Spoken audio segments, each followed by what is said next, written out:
के लिए अच्छा है। तो भाई 28 साल हो गए आपको कोशिश करते करते, आप क्यों नहीं खड़ी कर सके लीडरशिप? सर मैं आपको कह रहा हूं 28 साल जो मरज 45 साल से कैंसर की तरह फैल गया हो वो 28 साल में खत्म हो जाएगा। सबसे बड़ी गलती जो मुसलमानों ने की पोस्ट इंडिपेंडेंट, लखनऊ के उस मैदान में खड़े होकर कहना कि हम सियासत में हिस्सा नहीं लेंगे, हम पॉलिटिकल लीडरशिप से हट जाएंगे और हम इस पार्टी पर भरोसा करेंगे। जिस पार्टी पर आपने भरोसा किया उसी पार्टी ने जीबी पंत के जमाने में बाबरी मस्जिद में मूर्तियां रखा दी, उसी पार्टी ने मलियाना, हाशिमपुरा, नेल्ली का फसाद हुआ। बताइए फिर आज भारत की पार्लियामेंट में कितने मुस्लिम एमपीज हैं? लेकिन एक ये भी सच है ना कि जो देश के मुसलमान हैं वो असदुद्दीन ओवैसी पर भरोसा नहीं करते, उनको लगता है ये बीजेपी को मदद कर देंगे। नहीं ठीक है, मुझ पे भरोसा मत करिए, मुझे खारिज कर दीजिए। तो एक शायर का शेर है कि अगर अपने मन में डूब कर पा जा सुराग जिंदगी, तो अगर मेरा ना बन सका तो अपना तो बन। तुम अपना ही नहीं बनना चाह रहे भाई। आप किसी मुसलमान को पूछिए, हाँ ये सब बातें सही है, बनो लीडर। बोले नहीं वो हमारे पास वो नेता हैं, हमारे पास वो पार्टी है, हमारे पास भाई कुछ नहीं होने वाला है, कुछ नहीं होगा। क्या तो आपसे कहते ना कि तुम अगर मुझको ना चाहो तो कोई बात नहीं, किसी और को चाहोगे तो मुश्किल होगी। नहीं वो ऐसा है ना, रजत जी अपने कॉलेज के जमाने का जिक्र कर रहे हैं इसके पीछे भी एक दास्तान है। तो मेरा मामला ऐसा नहीं है, मैंने कह रहा हूं कि तुम मुझे नहीं चाहोगे, ठीक, कोई बात नहीं, तुम किसी और को चाह लो भाई। आप किसी को तो चाह लो, किसी को तो अपना लो। तुम कब तक सिर्फ बेवफाई की दास्तान बयान करते फिरोगे भाई? किसी को तो अपना लो। जब सिखों ने अपनी लीडरशिप बना ली, तो भाई हर बरादरी की एक लीडरशिप है, इसमें कोई डिनाई नहीं कर सकता। मगर जहां पर मुसलमानों की पॉलिटिकल एम्पावरमेंट की बात आएगी, ओह जिना की याद ताजा हो जाती। अरे भाई जिना को हमने ठुकराया, हम रिजेक्ट किए जिना को, इसलिए तो आज यहां पर हैं हम और रहेंगे सुबह क़यामत तक। पॉलिटिकल लीडरशिप नहीं होगी तो इसी तरह हम लोगों को घसीटा जाएगा, इस्तेमाल किया जाएगा और इंसाफ नहीं होगा। इसको लेकर मेरे पास कुछ इल्जामात हैं, लेकिन उससे पहले एक ब्रेक के लिए हम रुकेंगे और ब्रेक के बाद आपकी अदालत में। यह बात सही है कि आप नरेंद्र मोदी के सबसे बड़े क्रिटिक हैं। पार्लियामेंट में, पार्लियामेंट के बाहर आपकी तकरीरों में बहुत सुनाई देता है, लेकिन नरेंद्र मोदी के जो विरोधी बाकी नेता हैं वो उस पर यकीन नहीं करते।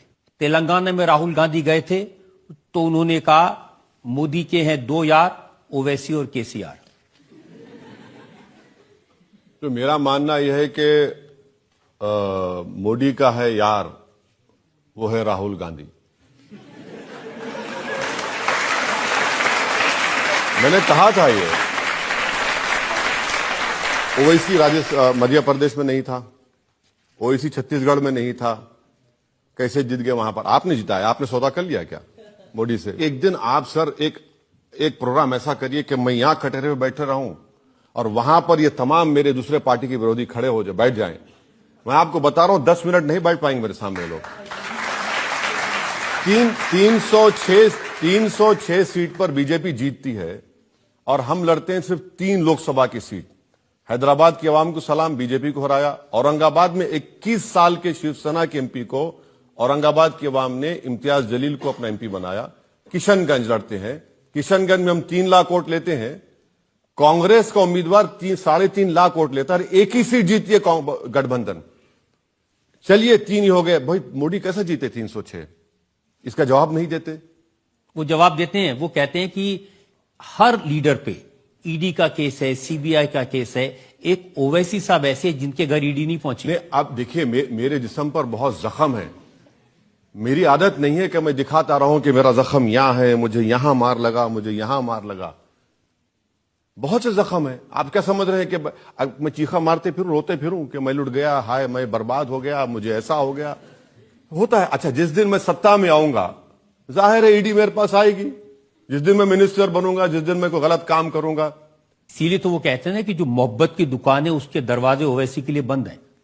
अरे भाई सर बहुत अच्छा है, मैं तो कह रहा हूं कि वो दरवाजा बंद ही रहे हमेशा के लिए। गरीब का दरवाजा तो मेरे लिए खुला है, जो इंसाफ पसंद है उसका दरवाजा मेरे लिए खुला है। जब दिलों में हम आ चुके हैं तो ये अब उसका क्या करना है? देखिए, इसका असर यह है ना कि मोदी के खिलाफ जो अलायंस बना है, उस अलायंस में तो आपको जगह नहीं है। नहीं, पहले ही ऐलान हो चुका था, फरमान जारी हो चुका था, फरमान जारी हो चुका था कि ओवैसी को अलाउ नहीं किया जाएगा। ये इलीट क्लब है भारत के सेकुलर चौधरियों का। तो मैं क्या करूं? मैं तो ट्विंकल ट्विंकल लिटिल स्टार हूं, मैं कहां जाऊं वहां पर?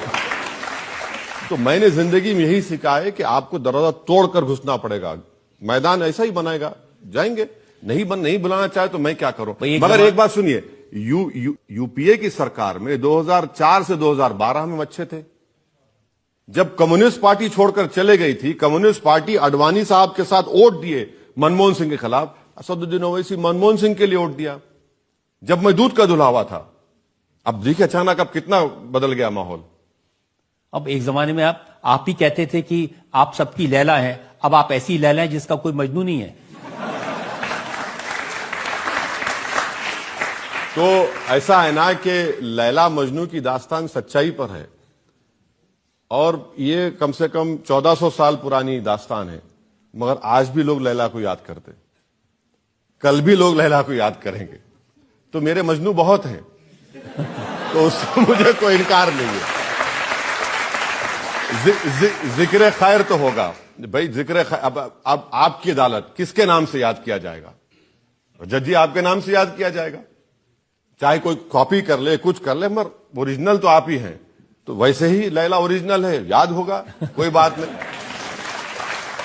यूपी से किसने मुझे फिगर्स भेजी हैं, कुछ सीट हैं बिजनौर की, सुल्तानपुर की, फिरोजाबाद की, जहां पर समाजवादी पार्टी और आरएलडी मिलकर लड़े थे, और वो इस वजह से हारे कि इन जगहों पर आपके कैंडिडेट थे। यूपी में 400 सीटें हैं, कांग्रेस लड़ी 400, जीती 2, मगर कांग्रेस पे इल्जाम नहीं लगेगा। बहन जी ने लड़े 400, जीते 1, कोई कुछ नहीं बोलेगा।